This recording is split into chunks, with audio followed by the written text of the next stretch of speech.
Welcome back to another episode of the Mulligans and Milkshakes podcast presented by the Crimson Crossover Podcast Network. It's been what, 2 weeks Two since we weeks. since we recorded. I'm Christian Sykes, your host, joined by Matthew Travis and Charles Branch.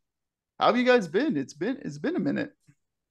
Been a minute, doing well. We got a another McNeese win to talk about. Robert McIntyre, great week of golf, so doing well. It has been a minute since we have a lost ball episode that will never be found by anybody. This is our Um, breakfast ball. Yeah. yeah, yeah. But biggest news for me, we obviously talk about milkshakes when Alabama wins because of the tradition. I actually found a new milkshake over the holiday weekend, kind of, I guess, and we can get into that later. I know we want to discuss the golf first, but I want to get into that right now. Yeah. no, I've talked about I like, chocolate milkshake, vanilla ice cream, a lot of chocolate syrup in there. I actually started adding couple scoops of chocolate fudge brownie into it as well. It's really good. And so y'all are probably familiar with bushwhackers. We call them Mississippi Muds. That's kind of like my specialty of the family. So July 4th, I'm putting that together with Kahlua and Bailey's and all that. For kids that listen to podcasts, you'll learn about that later. Um, but so I added some of that in there as well, and I got rave reviews of it. So it's still a chocolate milkshake, but I add a little bit more to it now to, I want to say spice it up, I guess, but sweeten it up a little bit. Next time we have a Bama win, we know what you're making. Yeah, that's right. In the office. Yes. Well, yeah, like Charles said, we did record an episode for July 4th. But what ended up happening is I think all of us got a little bit busy. So graphics weren't made. I didn't edit the podcast, so we get there's kind of a lost episode out there in which I may or may not have gotten screwed out of some Olympic The trivia. real reason that episode didn't get put out is because Christian got screwed in the Matthews Minute and didn't want to get embarrassed online. So here we are. So we're gonna run that back next week. Yeah, that's actually the real reason. So unfortunately, I didn't post that episode. So, but we're back. We have the Scottish Open to talk about this week. The ISCO, I think, Championship is what it's called. Um, where what Harry is it? Hall. Harry Hall wins his first, I guess, PGA Tour event in a five-man playoff, which I don't remember the last time being. I've seen a three-man playoff before, but I've never seen a five-man playoff. The ISCO is known for like these close finishes. I think they said the last 8 years it's been either a one stroke win or a playoff. And it feels like every time we have an alternate field, they do have these crazy playoffs. We've seen 6-man playoffs before and all these just crazy amount of players in a playoff, but 5-man is just crazy. And it was interesting watching it because they were talking on the broadcast. A lot of them on the 18th hole pulled driver when they pulled driver in regulation and put it right in the bunker, and then they put it right in the bunker again. And they did that in a playoff when par would have gotten you through to the next hole. So it was very bizarre to watch because they just gave themselves gave themselves way tougher lies than they had to, and it went from a 5-man to a 3-man after the first hole. And then obviously the Scottish Open, in which I don't know if Matthew wants to talk about it, but his boy Justin Thomas comes out firing on day one, has a solo lead, and proceeded to shoot over par the next 3 days, which um, I I I got excited about the possibility of a 50-point player with the double points for a win, but that was not the case.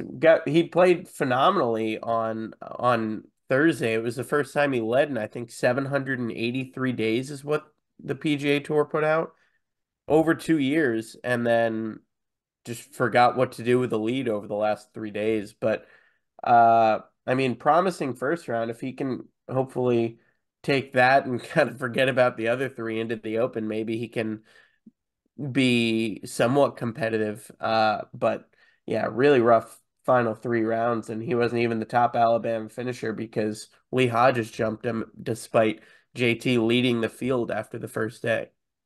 He Yeah, has and not made a cut in a major this year, correct? Justin has not.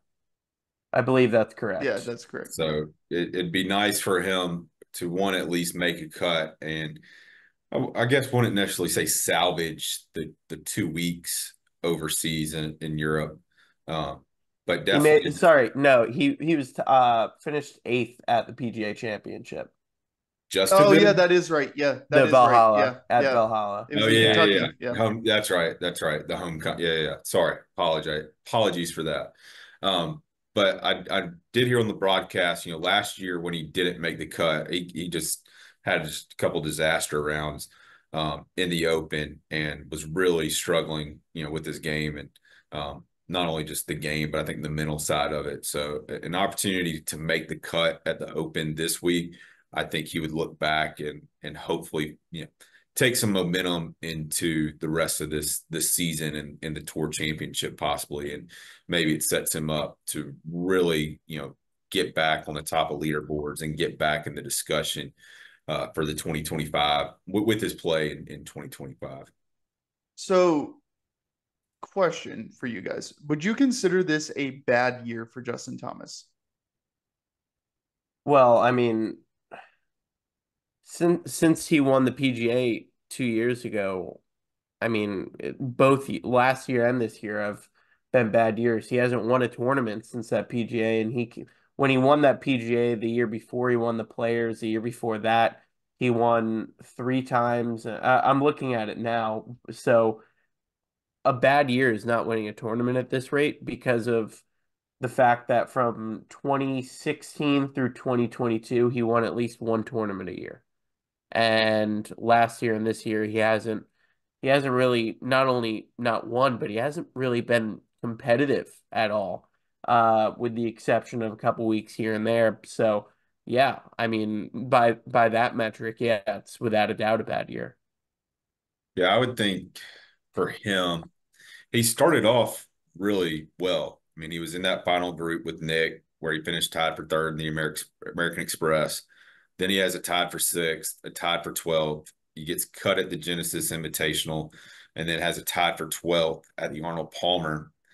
Um, he finished fifth at the Heritage, like you said. He finished tied for eighth at the PGA Championship, and then he did finish tied for fifth at the Travelers.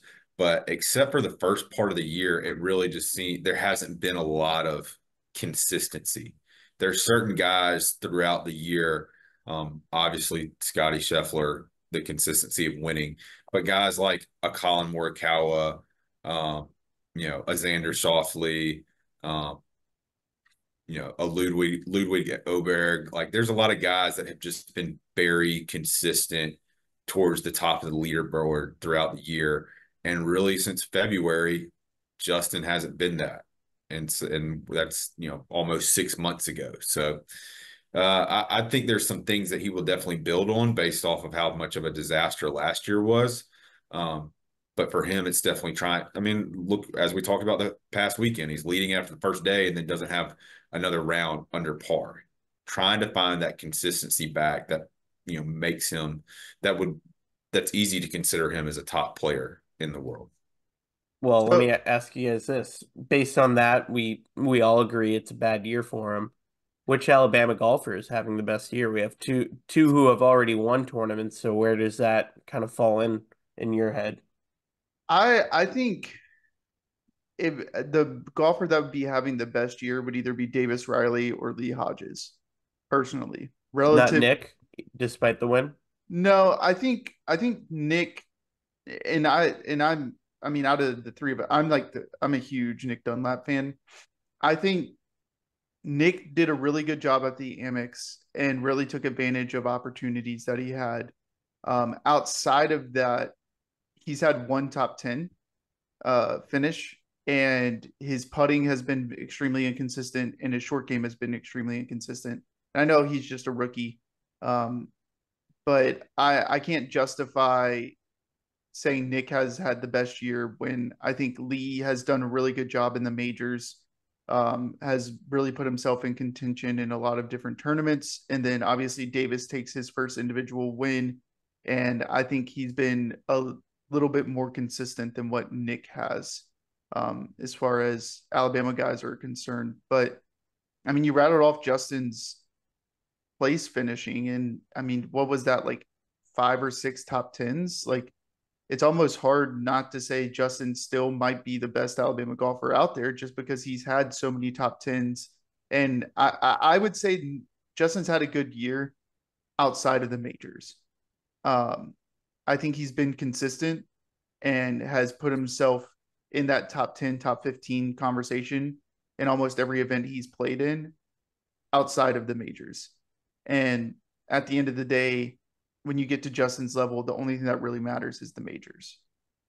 So I think with Lee, there's obviously not the expectations that we have on him like we would with Justin, since Justin is a two-time major. So when I look at Lee's results, there's not a ton of top 5, top 10, top 20 finishes, but he's making the weekend and, obviously earning a paycheck. Davis, I feel like, has been all over the board throughout the year. Now, he obviously had, a huge win, and that's given him some additional opportunities, and he's had some other good finishes as well. But I don't feel, even with the win, I don't feel like I can sit back and say Davis Riley has had the best year out of all the Alabama golfers. To what you were talking about, Nick, yes, he had the win. But again, of course, it's what are the expectations? Well, the expectations for Nick weren't to go out there and to compete, in every tournament. I do think there's enough tournament where he's missed the cut, especially where he's had opportunities to make the cut and it's just kind of fallen apart towards the end. That I think if I take a step back, I would have to say Justin Thomas has had the best year because he's had better finishes than Lee. While I feel like Lee has still had a good year, and that's probably because the expectations have not been put on him. The expectations of Lee is probably just to continue to get to the weekend and push more for becoming a winner in more tournaments. Where Justin, it's like if you're a top 10 player, you should be top 10, top 5 every week. And like you said, the majors are definitely impacting Justin as well, as far as the Masters and the U.S. Open. So even with us, maybe having some disappointment or saying it's a disappointing season, Justin's probably the guy who's still having the best Alabama season, unless you want to add the Corn Ferry guys, where Frankie Sappin seems to be, at the top of every leaderboard for the Corn Ferry stuff. Well, I mean, listen, the way we judge this is by the FedEx Cup standing. So, the four of them, we won't count Robbie and Wilson because obviously they're far lower than the four of JT, Nick, Lee, and Davis. So where would you rank the four of them? Where do you think the four of them are ranked? Christian, I'll well start with you. well, I'll say this. I know where Nick's ranked. It's like he's in Because the yeah, he didn't get the points. I think he's Yeah, like 81 or 82, I think. He might have dropped after he did. um whatever tournament he played last over 4th of July. I think last I saw he was like 92 or 91. Um, but I tend to add the 500 points when I talk about Nick's FedEx Cup ranking, which I think would put him top 50. I know JT's in the 20s, like mid 20s, I think. Um, Davis, I believe last I checked was 62 or 63. And then Lee, I think, was right on that like 68 line as far as right around there. So I think Davis and Lee are pretty close together. Obviously, I think Nick is out, and I don't know what I haven't checked after the ISCO, so I don't know what they look like now. I know Nick was in the 90s, and then JT was in the 20s. So this wasn't as fun as I thought it would be because you're keeping up to date with him. But JT's having a better year than we're giving him credit for because he's 17th in the FedEx Cup standings, which I wouldn't have guessed he was 17th. Lee is 71st, Davis is 68th because of the win, and Nick is 95th. Yeah. So, I mean, based solely on that, which is, I mean, that's how they judge who has the best year for the club championship. JT is having a much better year than we're giving him credit for. Certainly better than last season when he had to play in North Carolina at the Valspar to even He's try and get it. 71st. Yeah. Yeah, to even try to get to East Lake. So he's having a much better year than last year. But I mean, it's crazy that we all agree that he's having a bad year by his standards, and he's 17th. It's clearly recency bias. I mean, like we 100%. that he started off hot, and when people really think about golf, it's from, April for the Masters all the way through the Tour Championship, and he hasn't put together the results, and the spotlight has been taken away, even if he was getting top fives by guys like Scotty Scheffler winning every week, Bryson coming in and competing well in these majors, Colin Morikawa doing what he's done, a guy like Ludwig Oberg with how young he is, which I'm curious about y'all's thoughts on this, just transitioning a little bit, but the youth movement in golf for these PGA Tour events. I mean, Nick obviously won a tournament this year. Luke Clanton, who was at Florida State competing for the NCAA championship, has already been competing, still as an amateur. I've had Neil Shipley on my team several times. He's been very much near the top of leaderboards as well. Michael Thorben Yorson, who's now got his PGA Tour card from Stanford, is also, competing in these, and not just competing, but like high up the leaderboard. And then also we've got the 15-year-old Matthew. I know you'll know his name, that was playing in the Corn Ferry. Is it Miles Russell? Yeah. Yeah. There seems to be a huge, like, when I say youth movement, it's guys like in their early 20s, not a 25, 26, 27 type of youth movement in the PGA Tour right now. But you're not even talking about Akshay Bhatia, who's won twice in his first 2 years. Tom Kim, who's won, I think, 3 times. Sahith is still young too. I Yeah. mean, all of like 21, 22 is 23, 24 is now getting almost older in the PGA because of the youth movement, because of everyone, like you just said. And you don't know my theory on that? Live is the reason why this is happening. Yeah, because Because you had so many players taken out of the fields that are giving other players opportunities. 100%. well, that and you don't, and I'm not saying the level of competition in the PGA is bad, but it's not at the same level if you had a Brooks Koepka, Bryson DeChambeau, John Rahm, Dustin Johnson, Cam Smith, all of these guys competing in these events, or at least some of them competing in these events. Because some guys, depending on the course, they'll go and play these lower tier events, like Justin or Jordan Spieth playing the John Deere, right? Things like that, and so you don't have as much focus on maybe the bigger name guys because there's just guys not playing, and so you're giving opportunities to the Neil Shipleys, the um maybe not Oberg because he's just really freaking good, but and maybe not Nick because also he won, so he kind of is justifying playing, but like Neil Shipley, Luke Clanton, um is it Michael Thornberg? Thorben, Michael Yeah. Thorben Yorson. Yeah, like these amateur guys that are getting these special exemptions from these tournaments and then coming out and competing really well. Um, so I would credit at least partially to just Live in the way that they've kind of taken talent away from the PGA Tour.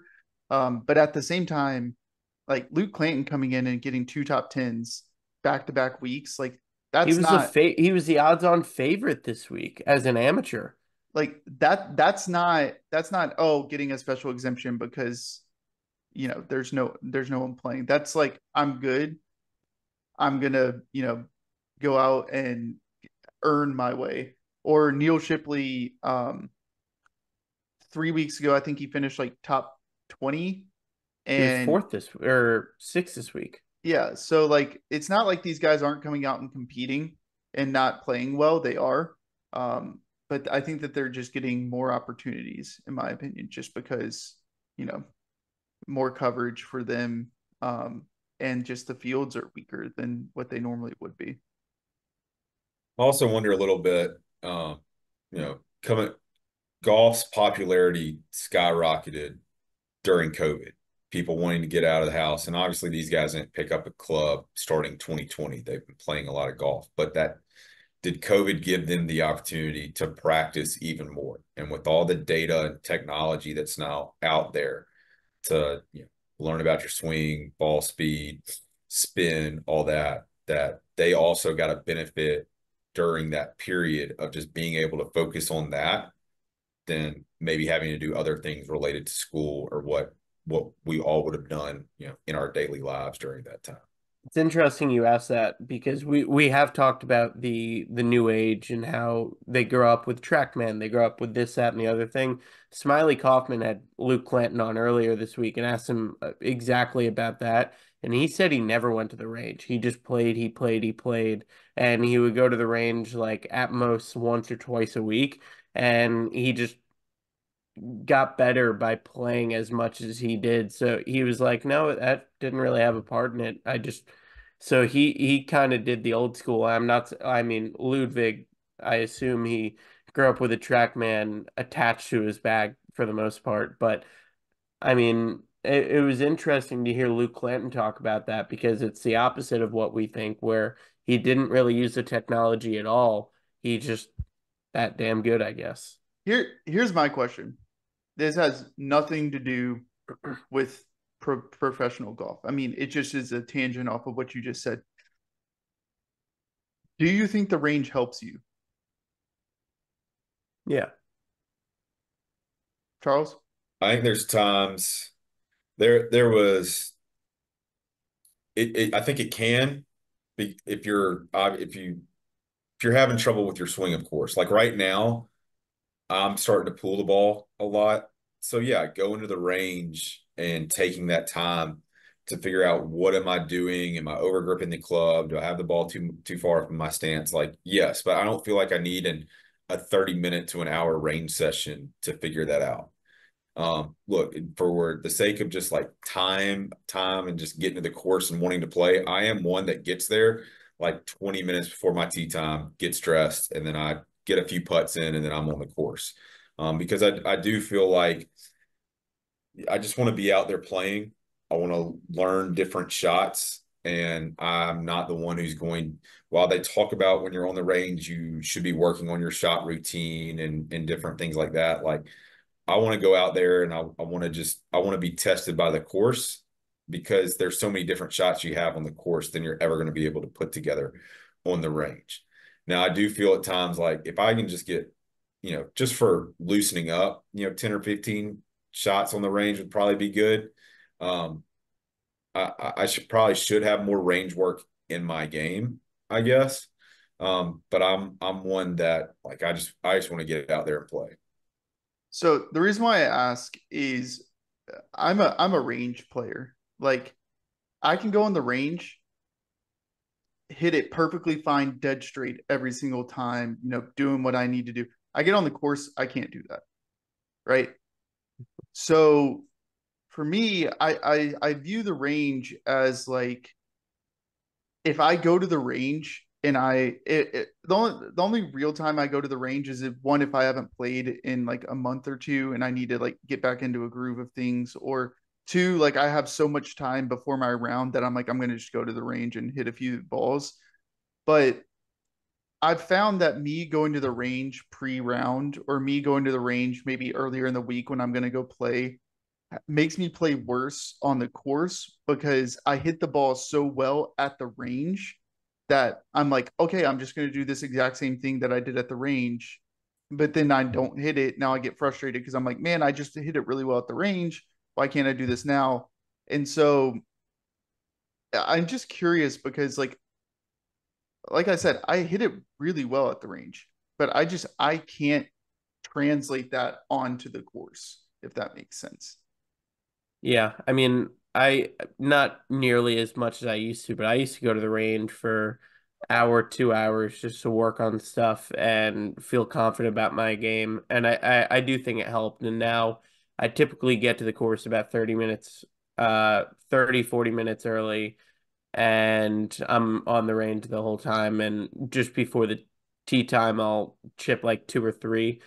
Chipping for me is more important than practice putting, just because I think feel around the green is so important. And if you don't have a good feel around the green, then you can completely screw you around because you can skull, you can duff, you can do all these things where putting you can't mess up nearly as much. But if I have the time, I obviously do both. But I typically my routine is I hit a 7-iron to warm up, then I go to my 4-iron, then I hit driver and 3-wood.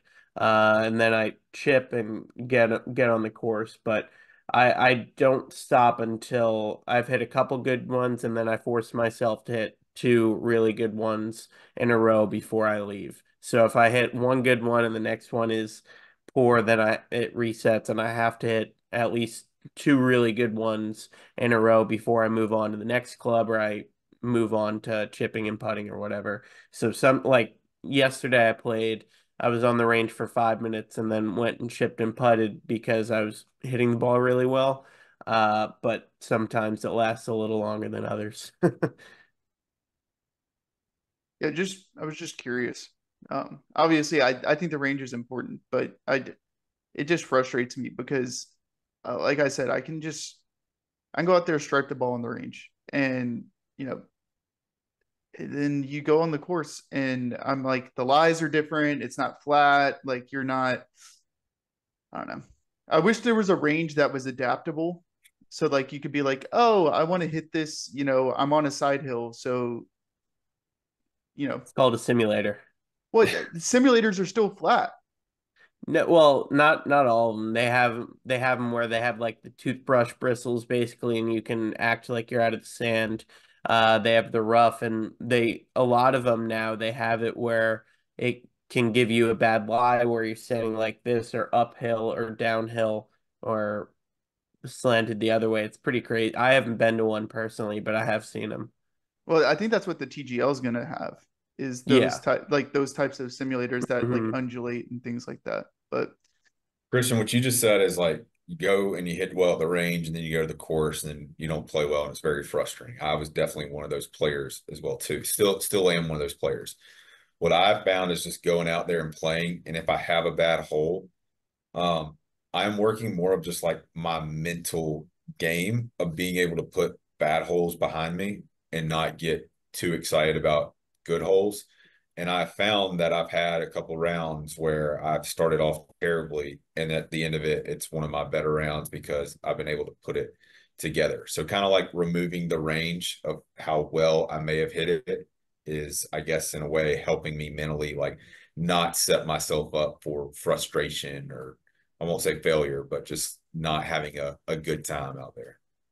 yeah, that's a big thing for me is just and it's so funny because like I can compartmentalize when I'm talking to someone about like one of my buddies just started playing golf a month ago and he's like, man, I'm just so frustrated that I can't like I'm not hitting the ball well. It's on the ground. And I looked at him and I was like, dude, you're not good enough to be frustrated at golf. And I know that's kind of harsh, but like that's what I tell Sam too. Like, and I think I tell other people that, but then I don't tell myself that. Where it's like I'm not good enough to be frustrated at golf. Like I'm a decent golfer, right? But like I'm not out there being Matthew, right? Like Matthew, you can get frustrated at golf because like Charles, you can get frustrated at golf. Like you guys hit more often than not good shots, right? Matthew a little bit more often than Charles probably, but Lot more often. um, whereas like me, it's a coin toss on whether or not I'm going to hit a good shot or not. Now, depending on the I club, when I was younger, like middle school, early high school, I used to get so damn I wasn't great yet, but I'm not saying I'm great now. I wasn't like great. I was decent. And I used to throw clubs all the time, swing at the ground and get really mad. And my older brother would tell me, "You're not good enough to get mad at golf all the damn time," and it would just piss me off more, and it would lead to me throwing more clubs and getting more pissed. And he was like, I just told you you're not good enough. I said, shut up. That's making me more. And I used to just get so mad, and I've dialed it back, and I will only throw a club if I'm losing a substantial amount of money, which happened 2 weeks ago. But I don't want to get into that. But is that phrase not accurate? No, it's fair, but hearing it, you're like, oh, screw you. I usually wait until after someone's not mad anymore to say that. Like Yeah, be my like, brother did not wait, hence me getting even more mad. um, but yeah, and the mental aspect of the game for me is just so because like I'll go and I'll have a good hole, I'll hit good shots, and then the next hole it's a bad shot, and then I'm like, why can't I do what I just did on the last hole? I was like, this is so simple of a game. Why can't I just do exactly what I just did? And then from there, it kind of devolves until I get to the back nine, and I'm like, just screw it. Like I'm just gonna like that last time I played. Um, Front nine, like I said, was one of the worst front nines I've ever played. Um, I probably shot like a 55, 56, which is just, Been there. it's just not good. And then the Pretty back nine, demoralizing. the back nine, I was like, screw it. I'm just going to go hit the ball. Like, I don't care. And and I didn't make any of them, but I had 6 birdie putts. Like, I can't complain Didn't about make that. any of them. You're taking after Charles's book of learning, huh? Yeah, That's right. well, the birdie putts were like 25 feet, 30 feet. So the Okay, fair expectation for enough. me to make them, it wasn't like they were like 5 foot putts. They were not close birdie putts, but they were birdie putts. So I take that as a win. It's a Uh, GUR, yeah, green in exactly. regulation. Um, but yeah, that's my tangent on my personal game. Matthew, do you have Matthew's minute this week? We do. I do want to get through the Scottish Open Oh first, shoot, though. I've completely forgot about We that. didn't even talk about the Scottish Open. Robert McIntyre, he's talked forever about this is the one. Like if you follow Robert McIntyre, you know he's always talked about this is the one he wanted to win. And I hope he wins a major one day because then I really want to hear his answer to which one means more to you, the major, whatever major it might be. If it's the Open, obviously that's different. But if it's like the US Open or the PGA Championship, what would mean more to him, that major or the Scottish Open? And I really do think he would say the Scottish Open. He's from Oban, Scotland. He played at McNeese here in Lake Charles, and he last year he was so close. He had a phenomenal birdie on 18 that thought was going to be good enough to at least get into a playoff. Then Rory from 202 yards out, he hit an unbelievable 2 iron, which 202 for a 2 iron for a PGA isn't that much, but when you throw in the Scotland and European conditions, that is an absurd shot. He put it to 11 feet, made the putt to win, and he was in tears after because at the time he still didn't have a PGA Tour win. He didn't have PGA Tour status yet, like he has his tour card now, but from coming from that, talking about how much he wanted to win to this year, he was in the final group and it wasn't really going his way. He made a bomb of a putt on 14 to get within one stroke, fell behind his stroke again on 15, and then 16, horrible drive, and it looked like he was going to be screwed, and that was the tournament. He wears metal spikes. He's one of the only ones that wears metal spikes. I do want to hear you guys' opinion on it because there is some controversy around it. There's a sprinkler head. He gets free relief, puts it to 6 feet from 248 yards out, makes the eagle putt, tied for the lead, par 17, birdies 18 to win it. And just the emotion of him, knowing his story because I cover him and was fortunate enough to interview him and meet him at the Zurich in April. It is really cool to see him win, and then this being his second tour win, he's just dominating the National Open. So maybe he'll be a contender this week in the Open. But I do want to hear you guys' opinions. I assume you've seen the drop and the controversy surrounding it. Everyone's kind of saying he got lucky and it wasn't exactly fair to Adam Scott. What do you guys think about the drop he got? Because he might have ended up with a bogey and instead he gets out of there with an eagle. I haven't seen it, so I don't know what you're I specifically talking about. I also not seen it. It was a little Okay. busy, Well, I'll set I'll set but yeah, set the stage. Set the stage. So he was in the fescue, we'll call it, down the right side. Long stuff. Looks like he's going to be screwed because of the path he's bringing the golf club back. And he's 248 yards out. So it looks like at best he's going to get par and more realistically probably a bogey because he's probably going to have to punch out and then get into the green and still be 200 yards out, whatever. There was a sprinkler head that if he wasn't wearing metal spikes, he wouldn't have found it, but he happened to walk right over it and he got free relief because of it.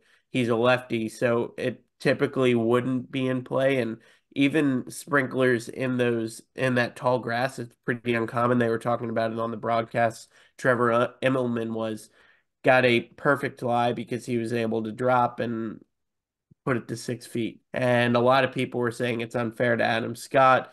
And a lot of people were basically just saying that's the rule, but it still sucks. And because, I mean, he went from two down to co-leader because of that shot. Well, here's the thing. One, are metal spikes legal? The answer is yes. Two, what's the rule on sprinkler heads? You get free relief if they're impacting your swing. Three, he's left-handed. So, like, and I'm going to stick up for the left-handed people out here because I'm left-handed. I swing on the wrong side of the ball. But in that scenario, it's not like there's an interpretation of the rule that like it was a subjective, ruling, right? It's a very objective ruling based off of, sprinkler head was impacting the swing. He has metal spikes on, which is who cares? It's allowed, right? And he's left-handed. Like they're not going to tell him to make him swing on the other side of the ball because they don't want to give him free relief, right? Like that's the rule. So I don't see an issue with it. It sucks that happened, but at the end of the day, like that's the rule. That's how the rules officials, made the ruling, and he took advantage of it. It's golf. Golf's about a game of breaks, so he got one. I think what you just finished with Christian is exactly right. Like golf is the game of breaks. You have a bunch of times where you hit a great shot and you get a bad bounce and it rolls off the green. You have times where you hit a bad shot, but it hits the right ridge and you're on the green, and not only on the green, you're very close. I mean, at the end of the day, even with the drop, he's what, 246, 248 yards out, and he puts it 6 feet to make eagle.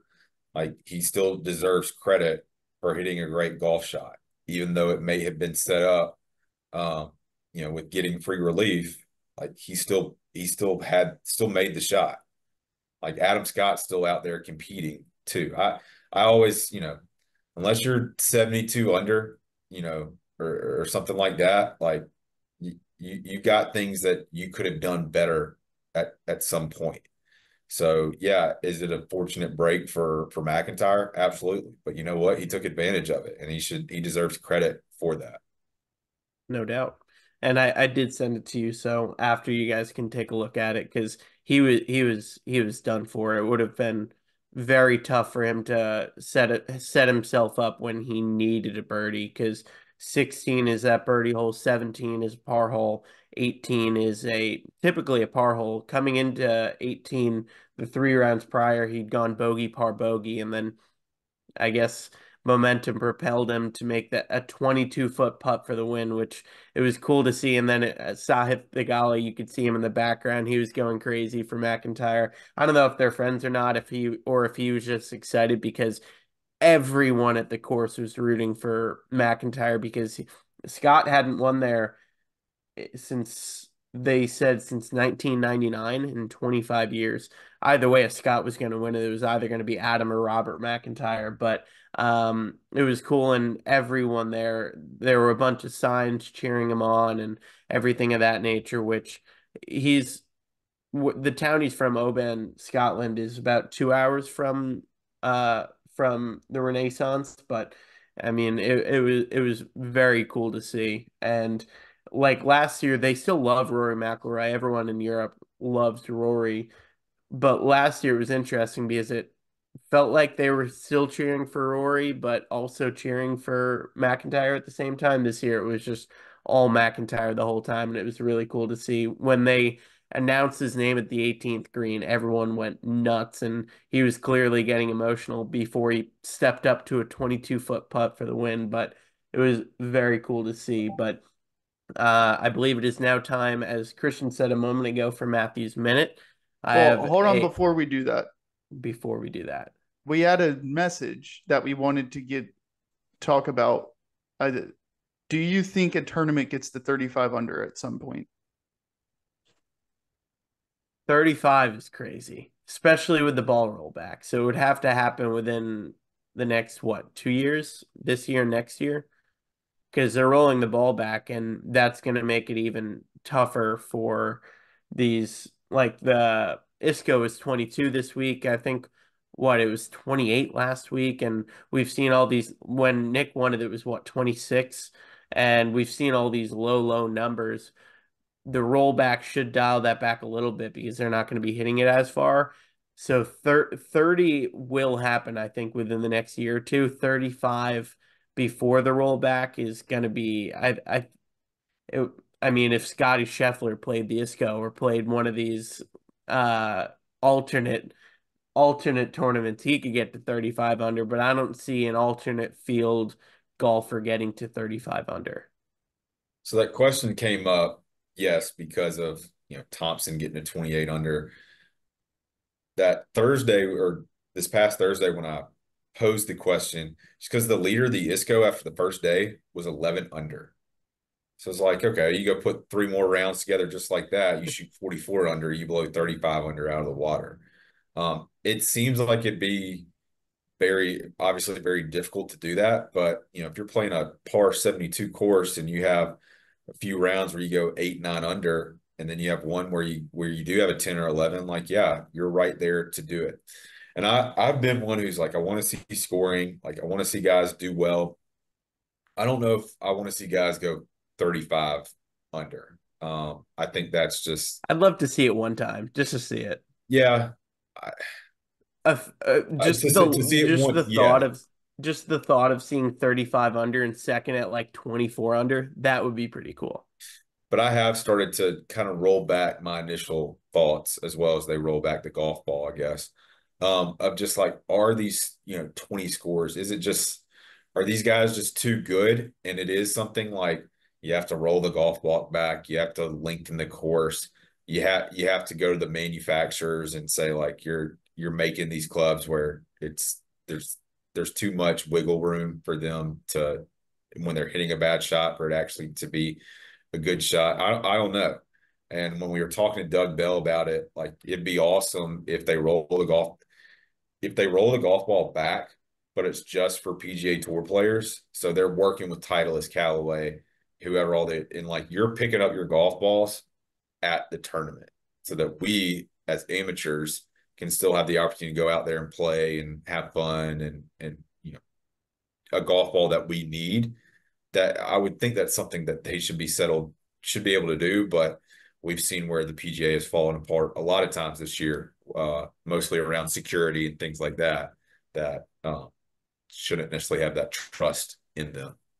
Yeah, and I've talked to a friend of the program, Cannon Claycomb, quite a bit about the rollback, and he hates it too because of I mean, golf is all about being the best you can possibly be, getting the best equipment you can possibly get to be the best you can be.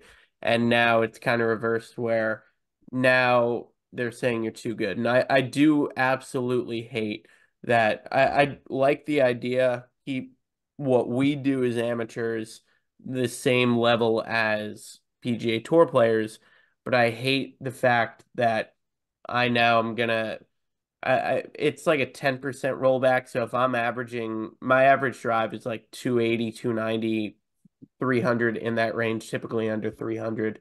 10% of that is almost 30 yards. So now I'm going to be 250, 260 on the same course. So that part for me is tough to justify. I don't see what the point of making amateurs if you're playing competitive golf in any USGA, PGA Tour, whatever the sanctioning body is for the rollback, you should have to play the rolled back ball. But I feel like my skins game or my Stableford game, whatever I play, shouldn't have to play a rolled back ball. But that's just where I stand on it. So are you So gonna stack up on balls before the rollback? I mean, I typically buy in bulk anyway. Like Titleist every couple months they do a buy 3 dozen get 1 dozen free, and I typically do that. And Sam's Club last week they had the Chrome Softs for $18, so I bought 4 dozen of those.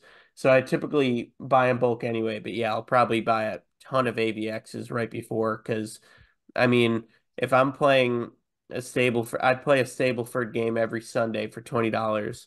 If everyone's playing a rolled back ball and I'm playing the normal ball, because it's not like who's to tell me I can't play a rolled back ball on just a regular Sunday?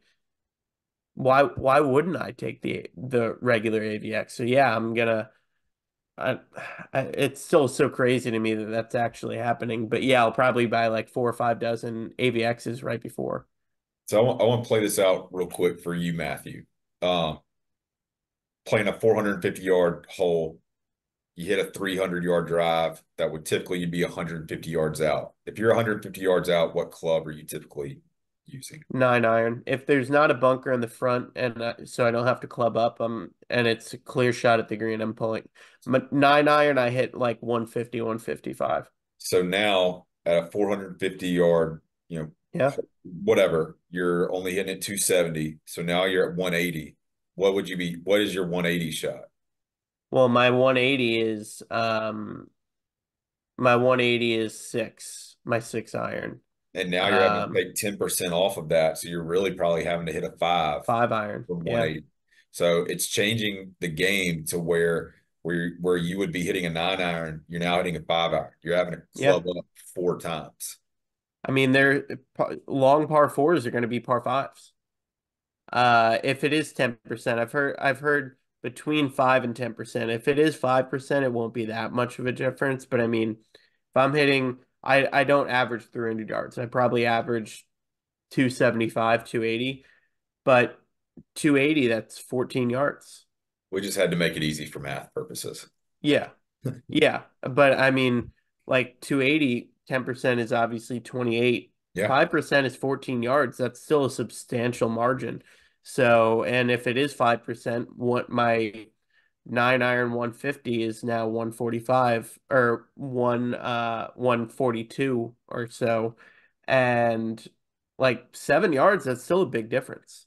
That's a massive difference. So it is I am curious. I do want to play when they do roll the ball back. One of the first things I'll do is I'll play around by myself with 2 balls, a rolled back ball and a normal ball. I just want to see the difference and calculate the scores for each ball and to see kind of if it really does make an impact because if it is 5%, they can say it's not going to be that much of a difference for the average golfer. I call BS on that. I think it definitely will be. Well, I think it has more of an impact on an average golfer than it does a professional golfer. Um, because you're talking about compounding rollback. You're not talking about we're just going to roll the ball back and it's going to mess up your driver, right? You just went through the math, right? You you hit the ball 30. I know you don't hit it 300 yards, but in this scenario, 300 yards makes it easy math. You hit the ball 30 yards less, it's 270. Now you're not only hitting the ball 30 yards less, now on your next shot, you have to one club up and then two also hit the ball shorter because of the rollback. And so now you're going, like you said, it's a 4 club difference on something that's only supposed to be a 10% difference, right? Like in theory. We don't know if that's true, but in theory. So like that's not for a professional golfer, them hitting a 5 iron really isn't that big of a deal. I don't know. Well, the thing is, it'll make par fives way less scoreable, which is where these 22 under, these 28 under numbers are coming from, because they're eagling every other par five, it feels like, or par fives are essentially par fours, because they're birdieing almost every par four, and or par five, and a par on a par five. I'm sorry, a Yeah. par on a par five feels like a bogey for them, because those are the scoreable holes and they're expected to score on it. If they're hitting their drive 30 yards less, or for them it's more like 33, 40 yards, because I mean 10% for them is probably like 33 yards. They're averaging 320, 330. That's a big difference, and that's the difference between going for the green and not going for the green, which is what the PGA, I guess, wants at the end of the day. I do think it'll be closer to that 5% number than 10%, so it probably won't be as much.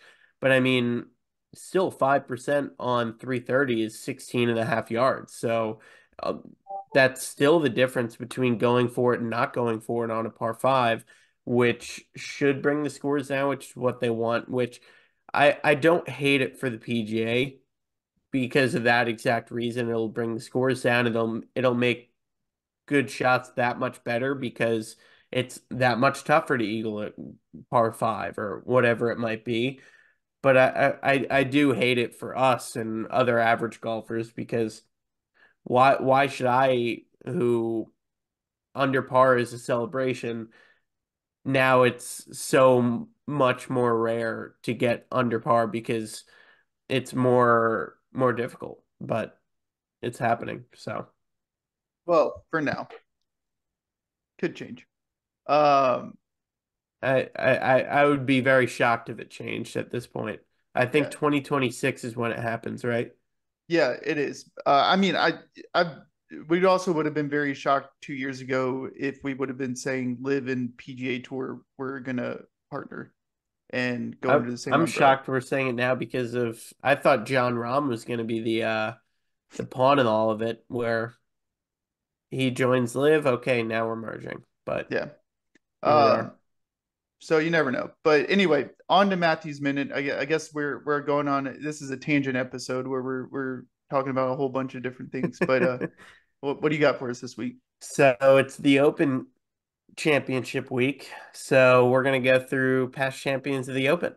And you can give me some recent ones. I know I you can, and I know you can name some legends. I think you're gonna do better than you think you are. So Charles, if you don't mind, I'm gonna let Christian go first since he's doubting himself. You get That's three fine. strikes just like we always do. Uh like you name someone who's won it multiple times, you can only name them once. You can't name it for each time they've won. You name someone who's already named, you get a strike. Oh, I thought you were gonna make us go year by year because No, no, no, no, no, I'm gonna no. be completely That honest. I don't even that know who won last year. So Yes, you do. He's the most boring golfer in the world. did Went Wyndham to Clark win it? went to Georgia. Okay. Well, we're not going year by year, so it doesn't matter. Give me an Open champion. Uh, Tiger. I'll go ahead and knock off last year's winner, Brian Harmon. Yeah, I, Are you I. serious? This is the one major I don't watch. Well, they don't make it easy to watch because it's so Yeah, so early. like I truly do not keep up with the Open at all. All Like I right, have well, no you're idea. next. Um, Hey, I mean, Matthew, I know it's your minute. I'll rattle off as many as I can, and you can see how A well I do. yeah, After he gets three strikes, I want you to try and go year by year, because if I, I I wasn't looking at it, I think I could do year by year. I can't do year by year, but I know I can rattle off a lot of winners. Okay. I feel like I can Jack rattle Nicklaus. Yep. off. Rory McIlroy. Yep. Uh, who's the one that hasn't? Two I years know. ago, a now live golfer went. He went right after he won Didn't it. Cam Smith win it? That's the one. Yeah. I'm already going to go be a little risky with this pick, I guess, because I know some others that have won it. But didn't Louis Oosthuizen win it? He did. He won it at St. Andrews. Arnold Palmer. He did. Stuart Singh. He did. Um, I don't know why. Did Phil win one? He did. It was a big deal. That's where his logo came from. He won it in That 2013. that's what made him finish the career He grand. he still doesn't he Didn't he? doesn't have a US Open. Oh, okay. But it was a big deal because he only had two, but he won the PGA and the Masters a couple times. But it was a big deal because he got over that hump, and his logo that's on the back of his shirt now was him celebrating at Muirfield. But anyway, Charles, Shane Lowry. he did. Did He Justin won it Rose in win one? Justin Rose. I don't believe he did. He won the U.S. Open, not the Hmm. Open. Oh well. Justin There's Leonard. one. Who? Justin Leonard. You're going way back. Uh, He also won at Royal Troon this week. It's doing my homework. did Spieth win one? He did 2015. Or sorry, no, 2017. Zach Johnson. That's 2015. Did Dustin win one? No. I Henrik, truly do not know. Henrik Stenson. He did. Another live guy. Who is the South African hits the opening ceremony shot at the Masters every year? Jack Nicklaus and Arnold Palmer are already named. Tom Watson, did he win one? I He know that's did. Not who I was thinking of, but Tom Watson did win. that was Um, not. I know that was like. did I already say Darren Clark? You did not say Darren Clark. Uh, South African. By the way, I Tom Watson won in 1977 and 1975. So what a poll. well, Tom Watson's okay. Tom Watson's easy. Like, Yeah. And uh, also, I don't know how neither of you have mentioned the iconic picture on 18 after a certain player won. 19th hole, ringing a bell? nope. Okay. Did you say Ernie Els? Did he win one? He did not, but he did win. Okay. Hasn't Colin Morikawa won one? He did 2 years ago, or 3 years ago now. John Daly, did he win one? That's the iconic 19th hole picture. You clearly haven't seen the picture. I will send it to you in two Maybe I seconds. have. Man was streaking and had an arrow pointed to his butt that said 19th hole. I gotta think Seve Ballesteros won He a did. championship. He did indeed. Um,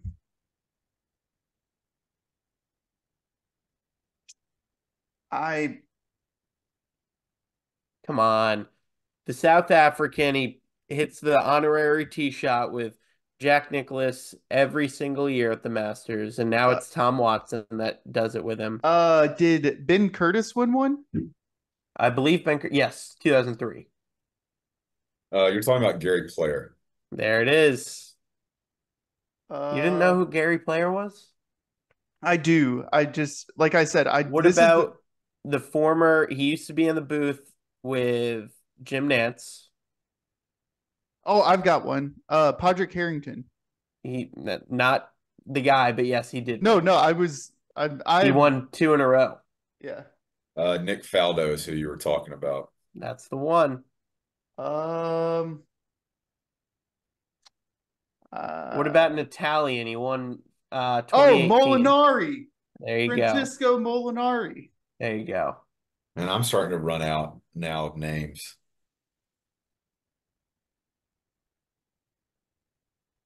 Oh, Uh, David, my favorite golfer growing up, David Duval.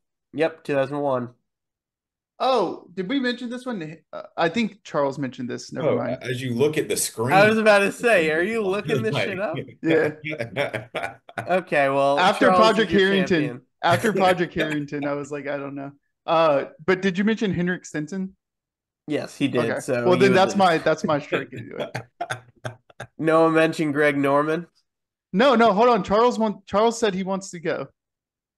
Okay. Well, He just said he was running out. I do want to see if you can try and go by year. I think I would be able to, but I'm obviously looking at it. One last year, you already mentioned 2 years ago.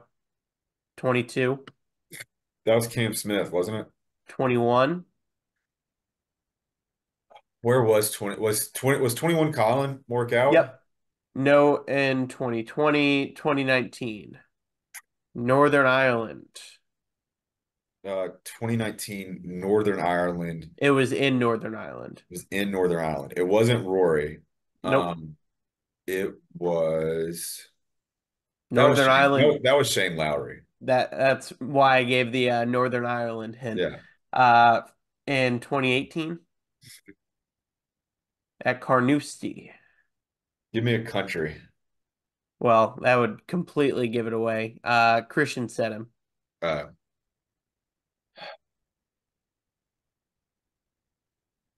It's European. Oh, you forgot a big one, Charles. I'm looking at it now. and for 2018, right? Yeah, he's European Oh, I could give you a hint that would give you the answer. He made a hole in one in the US Open. this year. Oh, so that was Francisco beating Tiger. Yeah. Yep. 2017 American. I think I said that one too. Yeah. You did. Irrelevant golfer, good friends with JT. Jordan Spieth didn't win it. He won in He 2017. did. Mhm. 2016, he's now in Live, also European. At the same course as this year, Royal Troon. Okay, that was Stinson. I thought Stinson Yep. was 15. 2015 American Ryder Cup last year. Zach Johnson. Yep. 2014. Was that Spieth? No, Spieth Yeah. was 2017. You just said him. I know. I thought Spieth had won it twice. 2014, his father Oh. placed a bet on him to win it. Oh, that was Rory. 2013. 2013, I think, was Phil. Was that the year he Yep. beat Adam Sure Scott? was. 2012. Now we're getting into the I don't know if you're going to be able to get him. 2012, I think, was Ernie Els. It was 2011. I don't have anything at 2011. Same country as Rory. You mentioned him for Matthew's Minute. Is that Darren Clark? It was 2010 Live Guy. Did we say that? Continent country would give it away. Live guy? So we've obviously said who it was beforehand. Yep. 2010. Same country as Ernie Els. South Africa. Oh goodness. Wow, I'm shocked that didn't give it away. Oh, you said his name. Yeah. It was one of the first people you said. Is it Louis Oosthuizen? I Yep. forgot that Oosthuizen was from South Africa. 2009, This you one mentioned him. You should get this one. 2009 what? 2009, you should know. If you don't know, then you're not a true Alabama person. You're not a true traditions guy. Okay. So it was Stuart Sink beating Tom Watson. Yeah. Yeah. 2007 and 2008.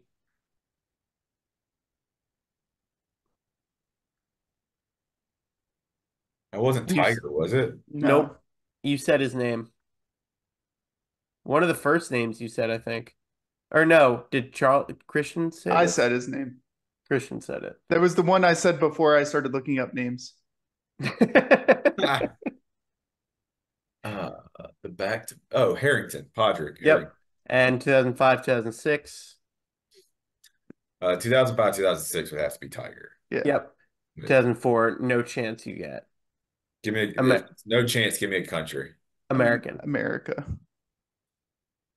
Also at Royal Troon. I do think you said his name actually, so maybe you will.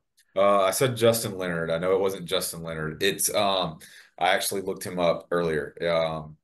It's not JB Holmes. His name's coming up because he finished third that year that Stinson and Mickelson won. Oh man. Yeah, I won't pull it. Go ahead and tell me. Todd Hamilton. Yeah. All right, we'll end it there because this is probably not the best of podcasting, but Pretty solid. I don't know. That was pretty good. I agree. Pretty solid. So, Um, is it Capital. fantasy o'clock? I think so. Yeah. Yeah. All right. So going over last week, um, Christian led the way last week. First time in a little while. He got out of the pimento cheese area. He had 40 points. He got the winner in Robert McIntyre. That was his first round pick. His Scott he took. He was obviously the winner. Then he got Ludwig Oberg, who finished fourth. So he finished with 40 points. Didn't have any cut points against because Davis Riley did not count for his cut points because he's an Alabama golfer. Um, and I finished in second, 5 points behind. I was very close, but had Rory finish fourth, Morikawa finished fourth, Xander finished 15th. Not the best week for Charles, but he didn't get negative points. Robbie Shelton, unfortunately, cut. He was in the ISCO. His only points getter was Neil Shipley. He finished tied for sixth at the ISCO. He had three players who were cut. Both Christian and Charles last week got seven golfers, so they had two players cut each. He had a total of three players who were cut. Only one counted, which was his Scott, David Law. So he got negative 5 points for that, but because of 10 from Neil Shipley. He finishes with 5 on the week. Current standings, I crossed the 600 point threshold. I'm at 605. Christian is now in second at 420. Very nice. And Charles has yet to break the 400 mark. He is at 395. But with the added points this week for a major, definitely potential for him to potentially catch up to Christian. The order for this week is Christian, Charles, and then myself. We have 5 Alabama golfers this week, 2 of whom are playing in the Open, 3 of whom are in the Barracuda. So all 3 of us will have Barracuda golfer just by nature of getting the Alabama golfers. And once again, Charles and Christian will have, excuse me, they will have 7 golfers. They try and make up for Charles now, the more than 200 points he's behind me. So they will have 7. I will have 6. They will have 2 cut players. I will have just 1 cut player. How it works, the Alabama golfer you take if you have 3 players cut, the Alabama golfer in the last round. So it won't be Nick. It won't be Nick or the other 2 that are in the Open. The Alabama golfer you guys get in the last round would still get double points, but the cut points would all, or no, it's not double because it'll be Barracuda. Yeah. The cut points would count against you in that scenario since he's an extra. If you have 3 players who don't make the cut and he's one of them, the negative points would still count. Yep. So anyway, Christian, Charles, and then myself. Christian, you are up. Just so everyone is aware, in addition to getting an extra golfer, Charles and I are getting the only 2 golfers, the only 2 Alabama golfers in the Open. So, No. Oh yeah. yeah, Yeah. So you guys are getting a massive advantage, yeah, but this it's week, okay. as I specifically me, I think, but I guess when you're playing golf, you have a handicap. So I guess this is the handicap for fantasy. um, and before we pick the fantasy, I want to ask you guys, what are we going to do for the playoffs? Are we going to keep it the same, for the FedEx Cup up until, if we get to top 30, if we're picking 12 guys, right? Like, I would think that, I don't know. I don't know. It's a good question. If it is 12, maybe we just do 4 and you got to count all 4 of them. But we can I think we can figure that out when we get there. It might not even matter. So we'll see. Could matter. Well, if anyone listening has any suggestions, feel free to, you know, put We it in also the haven't figured comments. out what we're playing for I don't if know. we do the pop stroke.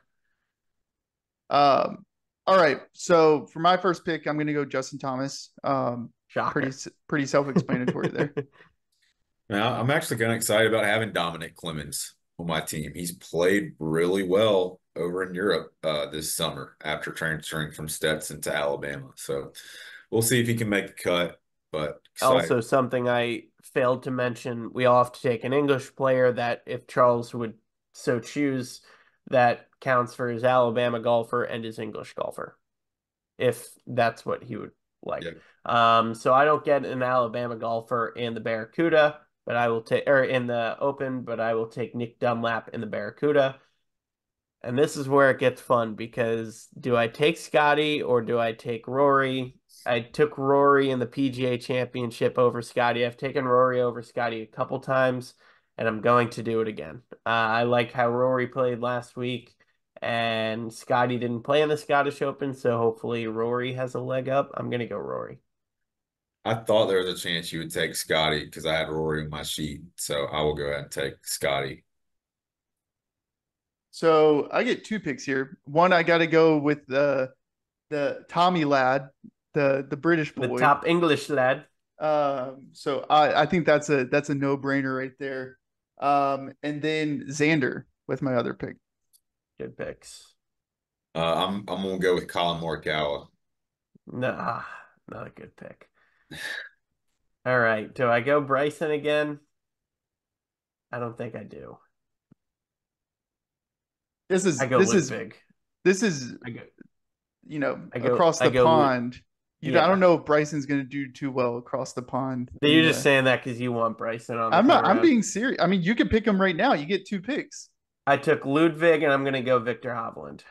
I was about to, Victor was gonna be my guy. Um, well, I know I'm taking Sepp Straka, so I'll go ahead and take Sepp now and uh, think through who I need to make up for Victor. Man, There you go.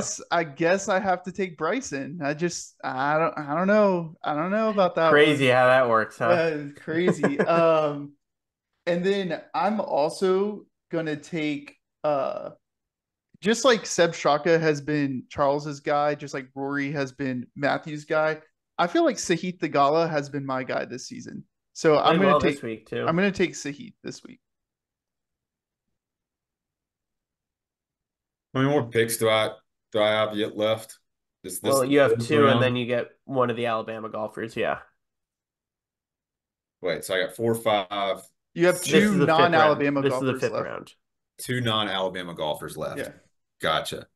I'm gonna take another Englishman. I'm gonna take I'm torn between Matt Fitzpatrick and Tyrell Hatton. You know what you could do to mess up Matthew if you really wanted to? He wants to take Aaron Ra.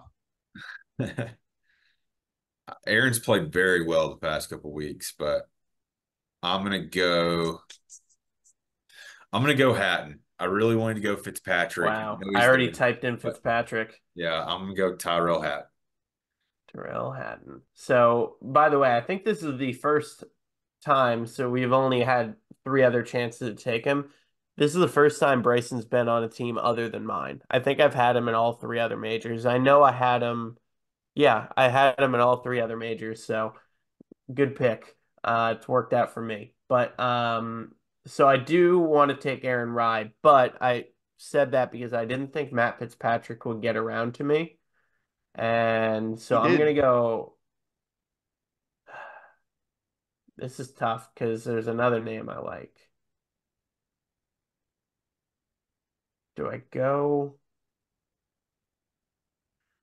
I'm gonna take Aaron Rye over Matt Fitzpatrick, and I'm gonna go with the reigning champ, not the reigning champion at the Open, but the current most recent champion, even though he might be very, very drunk, and he said he wouldn't be able to make his press conference today at 3 o'clock their time because he wasn't going to be able to legally drive a car. I will go with Robert McIntyre. Yeah, I was hoping he would fall. He did not. Yeah. So I've been watching this guy on the DP World Tour. He's been playing decently. I'm taking Marcel Siem from Germany with my last pick. I don't even know how to spell that one.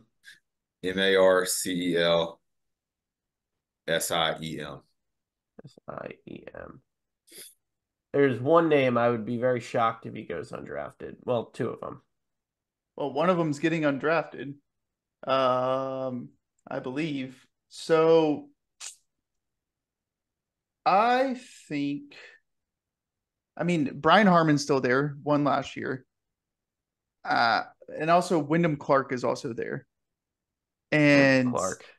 I hate Wyndham Clark. I don't hate Wyndham Clark. But so Max Homa's there as well. That's another guy. He's Um, not. You haven't named either of the names. I'm I surprised know. by. I'm going through my head right now. Sung J M, obvious. Tom Kim is still Tom there. Kim, Pepka, obviously. Let me see. Danny McCarthy, Hideki is also there. Phil.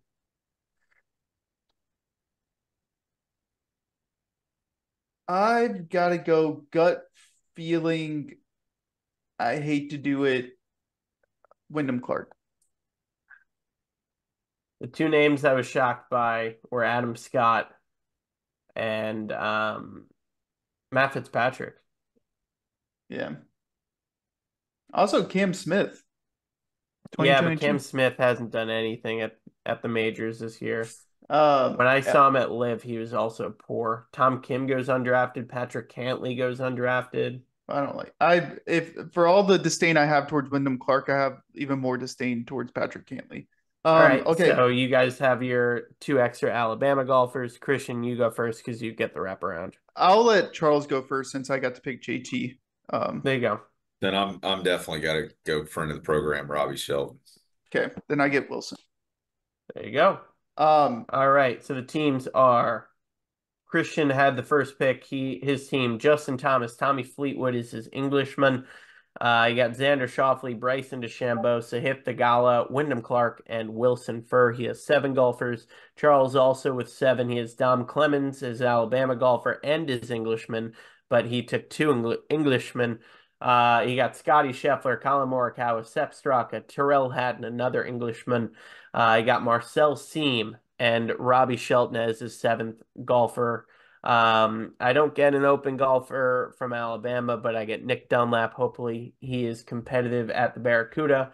I got Rory, Ludwig, Victor, Aaron Rye, and Robert McIntyre. Hopefully, he can swing a golf club. well, and so outside of that, we have Frankie Sappin and Davis Shore on the Corn Ferry Tour, PGA Tour Americas, Clayton Claycomb, Thomas Ponder. On the LPGA, Cheyenne Knight, Kristen Gilman, Stephanie Meadows, Juan Gian, Polly Mack, Benedita Moresco, Emma Talley. On the Epson Tour, Angelica Moresco, Lauren Stevenson, Kinsey Wright, Luke Rebear, Abe, Sarah Edwards. On the Women's All Pro Tour, Alina Sins. And then on the Southern Amateur, John Grizz is playing. So shout out to Alabama Pro Updates, John Graham, for sending that to us. I think my team's pretty good this week. I'm pretty excited about my team. I'm not gonna lie. I don't love. I'll be honest. I don't love the Wyndham pick. Other than that, I like your team. The reason why I went Wyndham is I think he's top 10 in the world, and he's played pretty well this year. I'm not the biggest fan of him, but at the end of the day, like I'm trying to make up points, so making solid picks, is crucial. And I don't know. If I were to guess, I would say Charles has almost 2 shoe-ins for top tens and Scheffler and Morikawa. I think I like both of them this week. But I don't know. You know how I feel. Matthew likes his team the best. If I you're mean, I breaking have news. Rory, Ludwig, Victor, and Aaron Rye's been stellar. So I love the Rory, Ludwig, Victor combo. And then Nick Dunlap, he should be able to tear up an alternate field with not the best golfers in the world. So hopefully he can do the damn thing. But I I always mean, love my team. I wouldn't draft him if I didn't love him. I would say with Matthew's team, I feel confident you're not going to lose any points this week. You're not going to have 2 guys not making Yeah, it. I would agree. The only I think McIntyre could definitely miss a cut just because he's probably still drunk right now.